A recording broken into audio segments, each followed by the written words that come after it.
grab a beer and pull up a deck chair. This is True Crime Island, another true crime podcast bringing you true crime from around the world.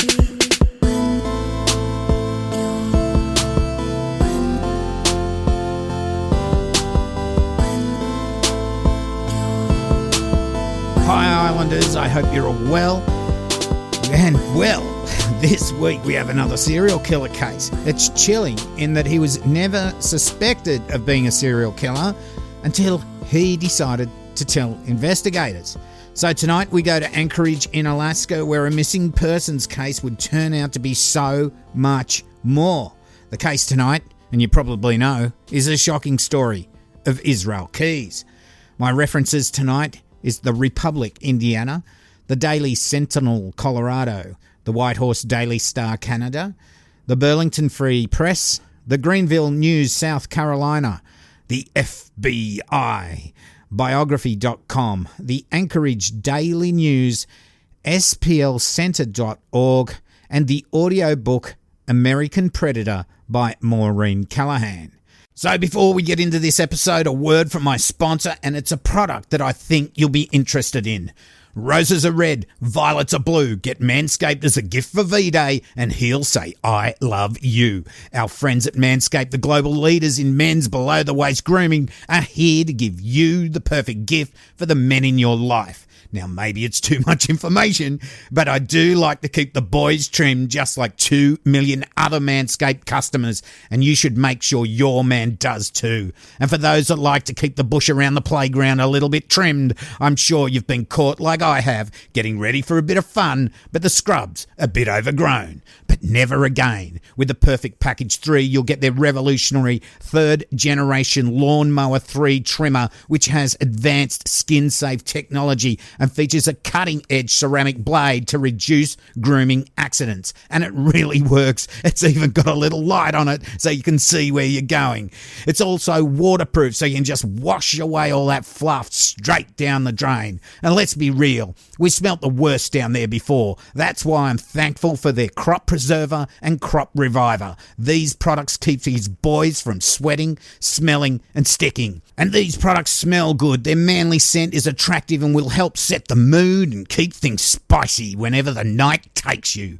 Much better than vinegar balls. These formulations are all vegan, cruelty-free, dye-free, sulfate-free and paraben-free, so you know his manhood is in good hands and hopefully in other places as well. The Perfect Package 3 will also come with a pair of Manscaped boxer briefs that'll keep his junk feeling fresh all day. It's time to upgrade those old boxers to these really comfy ones. No more nundies falling down for me. Instead of a box of chocolates, which is a bullshit gift, get him a box of the best products for his male grooming needs to spice up your Valentine's Day. Get 20% off plus free shipping with the code CAMBO at manscaped.com. Ladies, this is the perfect gift for you and your man, and trust me, he will thank you. And men, your balls will thank you. I know, they're thanking me right now. Get 20% off and free shipping with the code CAMBO at manscaped.com. That's 20% off with free shipping at manscaped.com, and use the code CAMBO. And happy Valentine's Day, and thank you so much from Manscaped. Okay, so let's get stuck straight into it. We go to Anchorage. It's February 2012 to start with. Anchorage is Alaska's largest city. It's in the south central part of the state on the Cook Inlet. About 40% of Alaska's population live in Anchorage, and in 2012, that population was about 293,000 people. In fact, I don't think it's actually broken 300,000. It's here that 18-year-old Samantha Koenig lived and worked. She did shifts at a coffee hut called Common Grounds, situated in a parking lot on East Tudor Road and Gamble Street, around the middle of the city. Samantha, 5'5", around 140 pounds or 70 kilos. She had brown hair. She was popular at school. Now, she did skip school occasionally, as I'm sure we all did, and she did like to party, as young people do. But Samantha got along with everyone. She was in her senior year at Anchorage West High School and wanted to work with animals, maybe become a vet or become a nurse and join the Navy. Samantha had worked at the Common Grounds Coffee Hut for less than a month and was doing the 1 p.m. to 8 p.m. shift. On the 1st of February 2012, Samantha started work as normal at 1 p.m. Now, the weather was pretty bleak and it was snowing. The Common Grounds Coffee Hut was on the northeast corner of this large parking lot, and the two sides facing the road, there were about 5-foot high snowbanks. Samantha had messaged her father James asking him to bring her some dinner that night, but he didn't turn up. I'm not sure why. Her boyfriend Dwayne had her pick up that night, and he was working down the road. Dwayne Tortolani II had been in a relationship with Samantha for about a year. He'd moved into the house Samantha and her father shared about 8 months previously. Dwayne worked as a dishwasher at Suite 100, and that's situated at 1000 East Diamond Boulevard.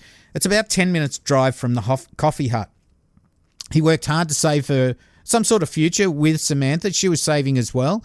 And as with all relationships, of course, they have their ups and downs, but things were pretty fine at the time. As I said before, he had Samantha's pickup and had organised to get Samantha from work after his shift. Now, Dwayne finished a little bit later than usual. He did turn up at the Common Ground Coffee Hut at about 8:30 p.m. As I said, Samantha's shift finished at 8 p.m. Now, when he got there, he saw the lights were off. He looked in and saw napkins on the ground and towels on the countertop. Now, he thought this was a little bit odd because he said that Samantha was a bit of a clean freak. Now, thinking she'd gone off with friends because he was late, he left and he went home. Now, when Dwayne got back to the house, James, her father, seeing that Samantha wasn't back, he called her phone, but it rang out and went to voicemail. Eventually, both of them went to bed with the thought that Samantha probably went out with her friends and was probably a little bit pissed and wasn't answering her phone. Not pissed as in drunk like an Aussie, but pissed off, as Aussies say, meaning she was angry. Now, at 11:30 p.m, Dwayne got a text message from Samantha's phone and it read, "Fuck you, asshole. I know what you did and I'm going to stay a couple of nights with friends. Need time to think, plan, acting weird. Let my dad know." Now, later he would get another message saying that she was going away. And to Dwayne, this just didn't seem right. And it just didn't seem written in her style. I'm sure she tells him off in a different style. Now, at 3 a.m. in the morning, Dwayne, for no real reason, he got up and went out the front of the house and saw a guy in a hoodie with a mask on going through Samantha's pickup. Now, they both stared at each other for about a second or so. Then Dwayne went inside, probably to get James's backup. By the time they both got back out the front, this guy had left. They both went back to sleep. Now, Dwayne wouldn't wake up until about 9:30 a.m. Now, Samantha would be reported missing by the first barista to start work in the morning, as she thought also things didn't seem right, as Samantha was meticulous in closing the shop properly. But the kiosk seemed like things were out of place, with napkins on the floor, towels on the bench top. Also, the takings from the night before were gone. The police didn't take the report seriously, thinking Samantha probably just took the takings for a couple of days' fun. She'd be back when the money ran out. Now, Police Detective Monique Dole, she was assigned to the case by her boss as he thought it would be a good test for her, as it was her first day in her new role in homicide. Now, she'd been a cop for a while, but this was her new role in homicide. Now, being a small city, everyone seems to know everyone, especially in law enforcement. FBI Special Agent Steve Payne called to help out, but that help was declined as police had already formed the view that Samantha had just run off for a couple of days. No big deal. But Payne felt uneasy about this case. What he knew was this was a young girl. He considered her a child, even at 18. Now, she'd walked off in freezing weather, alone, and had stolen the coffee shop takings, which was only really a couple of $100. You're not going to get far. And also, she was nowhere to be found. She wasn't with her friends, and she hadn't planned to go anywhere. Samantha's father, James, waited at the kiosk all day from 1 p.m. until closing time, hoping she would come back. Now, Special Agent Payne thought it was strange that the Common Grounds coffee hut hadn't been taped off by police and thoroughly examined. In fact, they were trading as usual. So if it were to be a crime scene, then it was surely contaminated. He left calls during the day for his copper mates, but these went unanswered. But that was until 8 p.m. when he got a call from Detective Dole asking him to come and look at some surveillance CCTV footage from the coffee hut. What police had thought of as a runaway petty theft case was now making a turn for the worse. The owner of Common Ground Coffee Shop was 2,500 miles or about 4,000 k's away, and it had taken 8 hours for him to get the CCTV footage to the coppers. There were four cameras, not about 4 cameras, 2 outside the hut and 2 inside. Now, Samantha could be seen inside going about her duties, probably getting everything ready to close the shop as it was approaching 8 p.m. From one of the outside cameras, you can see a man walking towards the hut from the car park. Now, then you see Samantha serving this guy through the serving window on the side of the hut. The footage is grainy and you can make out the face of the guy, but it looks like he has a hoodie and a mask on, a ski mask. It's freezing at this time of night as well. Then all of a sudden, Samantha seems shocked and raises her hands. She then turns off both inside lights to the hut. It looks like the man at the window is holding a gun, and Samantha will go to the till and take out all the cash and give it to this man. She then kneels down and the man will eventually bind her hands behind her back and enter the hut via the window. He will then close the window and walk Samantha out the door, and they are then seen walking together towards cars in the car park. Now, I will show the full video on my YouTube channel if you want to see it there. Now, what I've just read, I read in probably about a minute. But this actual abduction, and that's why I have a look at it on my YouTube channel, it takes more than 11 minutes. This is out in the front car park along the side of a busy multi-lane boulevard. Yes, it is somewhat obscured by a snowbank, but there are plenty of cars in the car park and anyone could have seen what was going on, or Samantha could have screamed for help. Now, this was a brazen act. 11 minutes. Another security camera would show Samantha break free from the man and try to run off, but she's quickly caught and taken back to what looks like the abductor's pickup. At the same time, a couple are seen walking back to their pickup close by. They enter and drive off. Samantha doesn't scream for help, probably she fears for her life with a gun held to her. This truck looks like a white Chevy pickup, probably one of the most popular trucks in Alaska and probably the most common colour. Now, police collated a list of white Chevy pickups and went to interview the owners. One place they door-knocked was 2456 Spur Lane. Now, that is a blue 2-story pine board type house with a shed out the front. Now, when they knocked, no one answered. They checked out the pickup truck, but it had racks and toolboxes along the side. Now, the racks look welded on, and the pickup they were looking for didn't have these long toolboxes or racks. Nothing else looked suspicious, so they moved into the next place on the list, and they had about 750 to check out. The police at this stage had kept the abduction out of the media. They still thought there was something sus about it. They thought it may have even been staged by Samantha as some sort of stunt.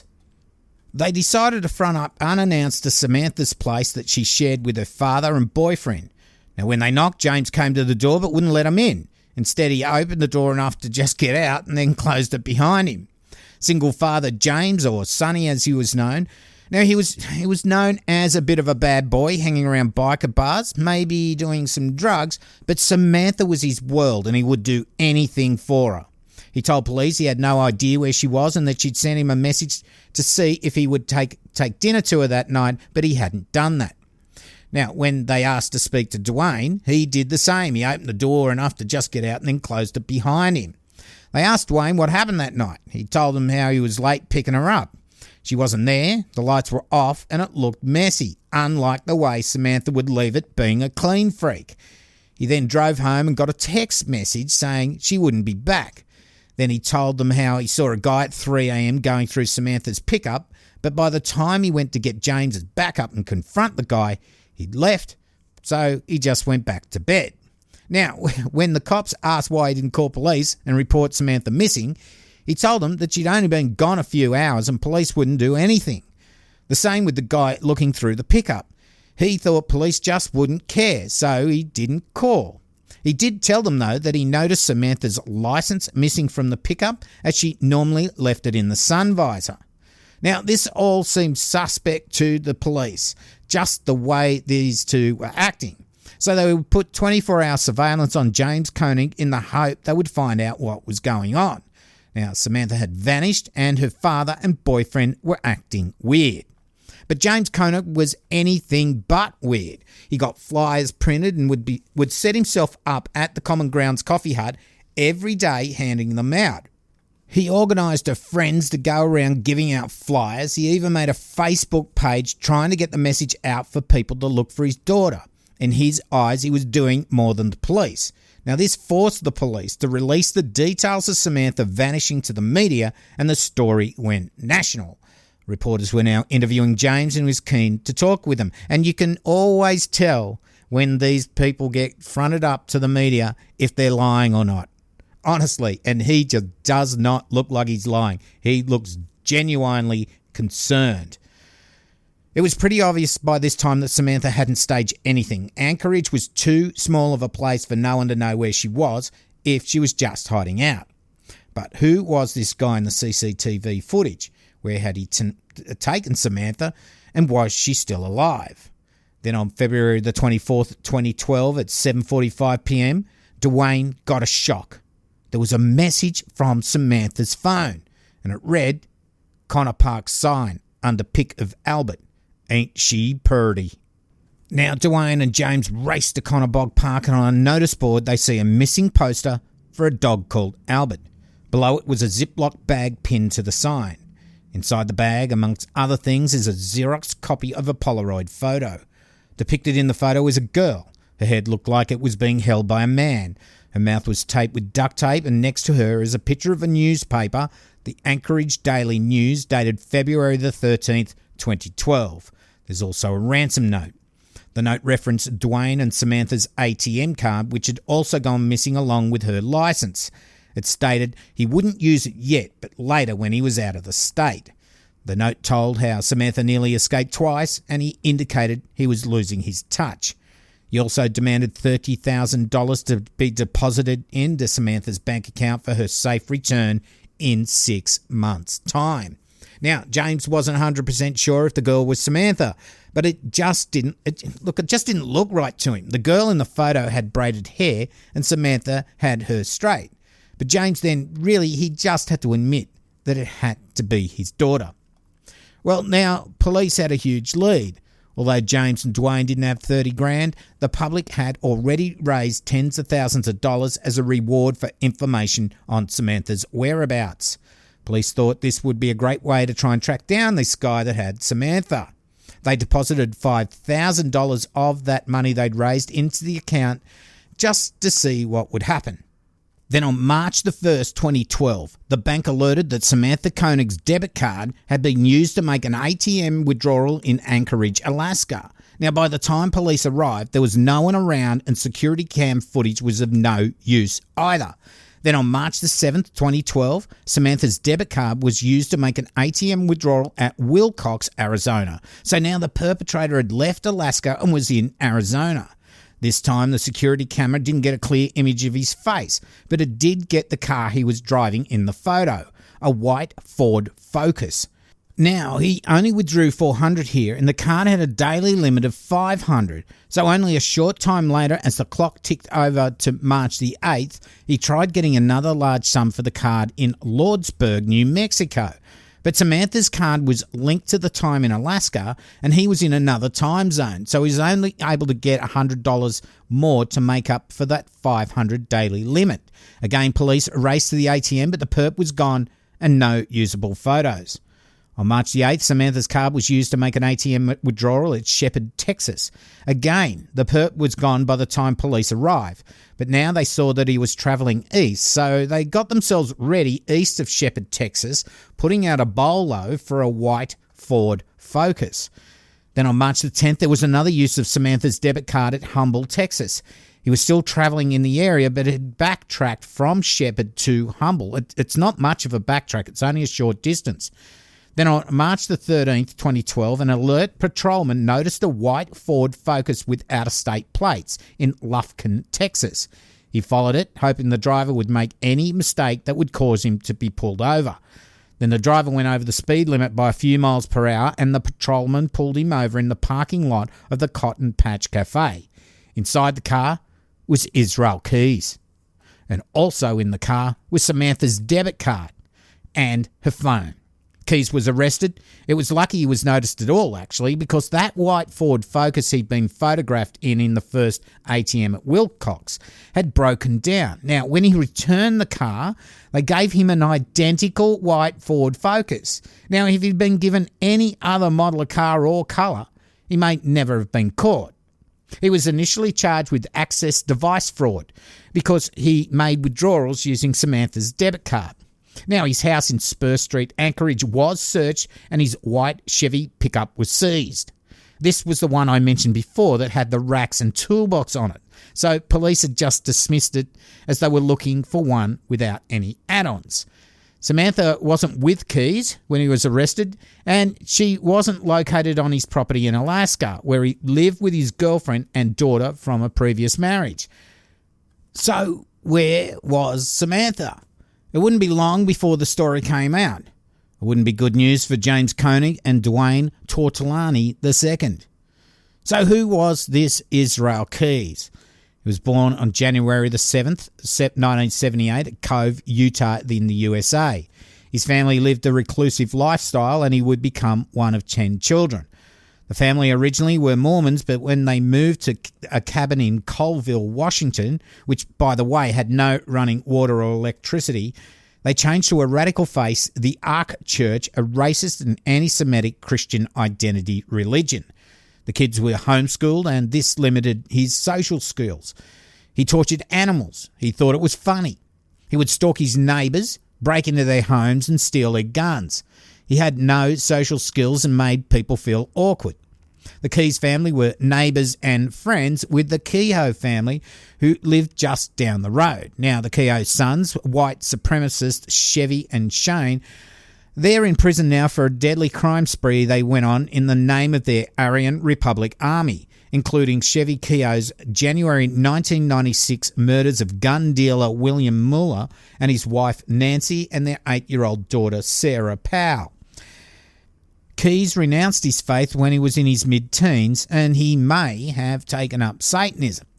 At 6'2", Keys served in the US Army from 1998 through to 2001 at Fort Lewis, Fort Hood, and in Egypt. He seemed to do well there. He liked the discipline and left with an honourable discharge. Keys read the book Mindhunter, Inside the FBI's Elite Serial Crime Unit, which is the 1995 non-fiction crime book written by retired FBI agent John E. Douglas and his co-author Mark Olshaker. Now, this would go on to become a Netflix series. Keys started to read about serial killers and how they went about their ways. He married, he had a daughter, but then left and got a girlfriend that he would move to Alaska with, and he took his daughter with him. He would go on to run his own business, Keys Construction, and settle in Anchorage. Now, you can go online and watch a few of the FBI interrogations of Keys, but you won't get much out of it. I haven't been able to find the audio-only ones, which seem more interesting, but I do have the main contents that I'll go through now. Now, Keys is extradited to Alaska, and it's here that during interrogations with police and FBI, the Keys has this sort of attitude that he holds all the power and that he's in control. And he's more intelligent than anyone else in the room. So the basic rundown of his interviews shows Keys toying with police to try and get what he wants. Now, he wants to trade information about his crimes in exchange for keeping the story out of the media to protect his daughter. He wants a quick trial and the death penalty, so he doesn't have to wait in prison for years. He also wants Starbucks Americano coffee, Snickers, and cigars. Now, during the interviews, he will tell police what he did with Samantha Koenig. He will confess to killing another couple. He will also hint at various other murders, but he won't tell investigators exact names or places. He plays this game over a period of months. He tells investigators when they interview his family, friends or workmates that they will hear of a different person than the person he really is, and that he is two people and only he knows his real self. Okay, so the story of what happened to Samantha comes out. He'd been stalking the Common Grounds coffee hut as he would do for most of his crimes. Now, some say that he planned his crimes out with military precision from the training he received in the military. But honestly, that's not really the case. Yes, he did plan. He cased out locations. He even hid kill kits around the US mainland, and we'll get to that later. But it does look like he sussed out the Common Grounds coffee hut to some extent. He noticed that it was isolated and that there would be one woman working there. The place would close at 8 p.m, and in the winter there were large snowbanks that would obscure the hut's view from the busy road. On the night of February the 1st, 2012, he'd already taken the racks and toolboxes off his white Chevy pickup and he parked a short distance away from the Common Grounds coffee hut. It was approaching 8 p.m. Keyes didn't know Samantha Koenig. He had no grudge against her. She was just in the right location for him at the right time. Keyes carried a portable police scanner with an earpiece, so he knew police were responding to an emergency on the other side of Anchorage. He approached the counter and ordered a coffee as seen in the CCTV footage. Samantha made the coffee and then she was taken aback as Keyes pulled a gun on her. He then told her to turn off the lights and get the takings from the till. He would then jump into the hut via the large serving window. He then bound Samantha's hands behind her back with cable ties. He'd walk her out the door and force her at gunpoint in the direction of his pickup. Now, she tried to run off, but he caught her. They walked across Tudor Road into the parking lot between the IHOP restaurant and Dairy Queen where Keyes had parked his pickup. Then a couple walked close by and got in their car. Now, Samantha, frozen in fear with a gun pointed at her, she just didn't scream for help. Keyes had told her to do as he said and she'd be fine. Then he drove to his home in Spur Street. Now here he gagged her and put her in a shed in the driveway. He turned up the music in the shed and went inside and sat with his family. He then realised that Samantha's phone was still at the coffee hut and that he'd dropped some of the cable ties there as well. Also, Samantha's ATM card was in her pickup that Dwayne had taken to work with him. His plan to hold her for ransom required her ATM card and her phone. Now, CCTV footage would actually show her phone lighting up in the hut as her father had tried to call her. Now, he went back to the coffee hut to get the cable ties he dropped and Samantha's phone. He would also go to her home at 3 a.m. to get her ATM card that was in her pickup. Now, Keyes was the guy Dwayne had busted going through the pickup. Now, he had her ATM card and her phone. He raped, stabbed and strangled Samantha and left her dead in a box in the shed in his driveway. Now, that morning, the 2nd of February, he took his girlfriend and daughter. He flew them to Houston, Texas. They rented a car from Thrifty, a 2011 Kia, with Texas license plate CN8M857, which they would rack up 2,847 miles in. They stayed at America's Best Value Inn at Lafayette, Louisiana. Now, between February the 6th and the 11th, they went on a Carnival Cruise Lines trip. It was a round trip from New Orleans, Louisiana, after staying in the Puritania Park Hotel in New Orleans. On February the 16th, Keyes robbed the National Bank of Texas in Azle, Texas. I think that's how you say it, A-Z-L-E, probably to fund this family holiday. They then all returned to Anchorage. When he got back, he noticed Samantha's body was starting to smell, even though she was frozen solid. He thawed her out, and then he enacted the next part of his plan. Now, remember the photo we took with Samantha, mouth covered in tape, with the Alaska Daily News from February the 13th and the ransom note? Well, that was staged.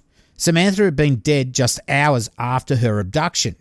Now, Keyes, after thawing her out, sewed her eyes open, taped her mouth as it wouldn't stay in a natural position, and held her head up.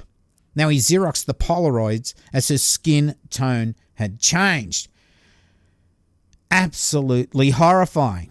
Now, he knew from public donations that he could ask for a ransom of at least $30,000, and his terms were that she would be released in 6 months' time. And this would give him plenty of time to spend the money on this crime spree he'd planned in the mainland of the USA. Keyes dismembered Samantha's body and dumped her remains in the deepest area of Matansuka Lake near Palmer, Alaska. He cut a hole in the ice to fish, and while he was fishing, he would slowly drop parts of a body down the hole. Then on February the 24th, Keyes posted that ransom note for Samantha Koenig at Connors Bog Park, Anchorage, Alaska. The FBI would eventually find Samantha's body parts in Matansuka Lake, where Keyes had told them to look. Now, that's not all he would tell them. He told them about a couple he abducted and murdered, Bill and Lorraine Courier of 8 Colbert Street, Essex, Vermont. He'd cased them out during a trip in June of 2011. He'd flown to Chicago from Anchorage on June the 2nd, 2011. He hired a car from Hertz. On June the 3rd, he made his way towards Essex, Vermont, picking up one of his kill kits on the way. Now, this kill kit he'd stashed by the Winooski River in 2009. That's a couple of years before. Now, these kill kits were 5-gallon buckets filled with guns, ammo, cable ties, knives, whatever he needed to commit his crimes. He hid these kits in isolated areas close to where he needed them. These kits would mean he didn't waste time gathering his gear before a crime and lessen his chances of being caught. This would be one of his MOs. Commit a crime a long way away from home, use gear that had been purchased a long time before committing the crime, and he was just distancing himself from these crimes, and it was his way of evading justice. On June the 8th, Keyes would approach Bill and Lorraine Courier's home. He knew they had no dog and no alarm. The Couriers had moved to the area because it was safe and a quiet community. Keyes cut their phone lines and electricity after they turned the lights off and went to bed. He found a crowbar in which he smashed a back window and blitz attacked the Couriers, rushing into their bedroom within seconds of entering their home. Now, he cable-tied them and quizzed them over money and guns. He was able to take Lorraine's gun and he forced them into their car and drove them around 10 minutes away to an abandoned farmhouse at 32 Upper Main Street, Essex Junction. Now, Keyes took Bill Courier into the basement of the farmhouse and tied him to a stool. He then went back to the car and saw that Lorraine had broken free from the zip ties and that she was running towards Main Street. He ran after her and tackled her. He then took her back to the farmhouse and bound her hands and feet again. Now, Keyes then went to the basement to find Bill had broken the stool that he'd been bound to and was shouting, "Where's my wife?" Now, Keyes tried to shut him up by hitting him with a shovel, but when he saw this wouldn't work, he got out his gun, fitted with a homemade silencer, and shot Bill to death. Keyes then raped Lorraine, strangling her until she lost consciousness. Keyes then took Lorraine to the basement and strangled her to death. He put their bodies in separate garbage bags in one corner of the basement and covered them up with whatever was lying around. Keyes then left the farmhouse in the Courier's car and left it in the Lowe's parking lot on Susie Wilson Road. He then drove his rental car to Maine. On his way back to Vermont, he burned the property he'd stolen from the Couriers. The handgun he kept, but later threw it and his own with a silencer into a reservoir in Parrishville, New York. The Couriers' bodies have never been recovered as the farmhouse had been demolished by the time investigators were told of their murders by Keyes. They did try to locate remains from where the demolition rubble was dumped, but they found nothing. However, both guns were later recovered by the FBI dive teams. Keyes robbed the community bank branch in Tupper Lake, New York in April 2009. It's while he was committing this robbery that he procured the sexual services of Deborah Feldman, who lived in Hackensack, New Jersey. She disappeared on April the 9th and her body's never been found. FBI believe he committed this crime because he reacted when shown photos of missing persons. Now, Keyes claimed to have killed a woman in April 2009 in New Jersey and buried her near Tupper Lake in upstate New York, so investigators assume it was Deborah Feldman. The FBI were able to find a couple of the kill kits, and in one they found a thumbprint on a round which matched Keyes. Now, when Keyes found out about this, he was pretty pissed off with himself. to make such a rookie error. In reality, he made loads of errors. Going after Samantha Koenig so close to home was a huge error, especially how he made it a rule to commit crimes far away from where he lived. Now, his other rules were to attack those who happened to be in certain place at a certain time. He had no real type, and this meant that his kills were never linked. During his run before he got captured, he made the mistake of having his car captured in that security footage, and then when it broke down later that day, they replaced it with an identical model of the same colour. Now, that actually was just bad luck, but getting it photographed in the security footage was just stupid. Now, Keyes would tell the FBI vague details of other murders, and they reckon he certainly did 4, but could be responsible for 11 or more. We'll never know exactly because he killed himself while being held at the Anchorage Correctional Complex on December the 2nd, 2012. He was able to get a sharp object into the room, cut his wrists, and hang himself. Beneath his bed were pictures of 11 skulls and 1 goat's head, created in his own blood. Now, the FBI think these represent 11 victims, but really, who knows? There was also a note, which is just rambling garbage. I mean, if you want to read it, it's online. Check out oxygen.com, search for it there. They've got a transcription of it. Now, I'll leave you with one of his quotes when he was being interrogated by the FBI. He says, and you can get this on the May 29, I think, FBI video on YouTube. He says, "My concern is that the problem is nowadays the more stuff my name is attached to, the more likely somebody's going to try and do some kind of stupid TV special. You know how it is nowadays with all this true crime bullshit." True Crime Island's covering you, Mr. Israel Keyes, and there's plenty of others too. Well, there you go, Islanders. What a strange and horrifying case. With Samantha's murder, what if Dwayne had been on time to pick up Samantha? I mean, did Keyes originally plan to take both of them? And that's why he took so long to take her? He was standing at that coffee shop for 11 minutes. Maybe he just decided it's better off to take Samantha rather than wait any longer. And what if Dwayne had grabbed Keyes at 3 a.m. when he was going through Samantha's pickup? There's so many ifs and buts on this case. Now, thankfully, he was caught and isn't active today because authorities had no idea that there was a serial killer out there until Keyes confessed. Yeah, what a crazy case. So before I go, a big shout out to all my patrons. Thank you for sticking it out for the last few months. Like I said, the island cases have only been every couple of weeks. Hopefully I can get back to this weekly schedule again.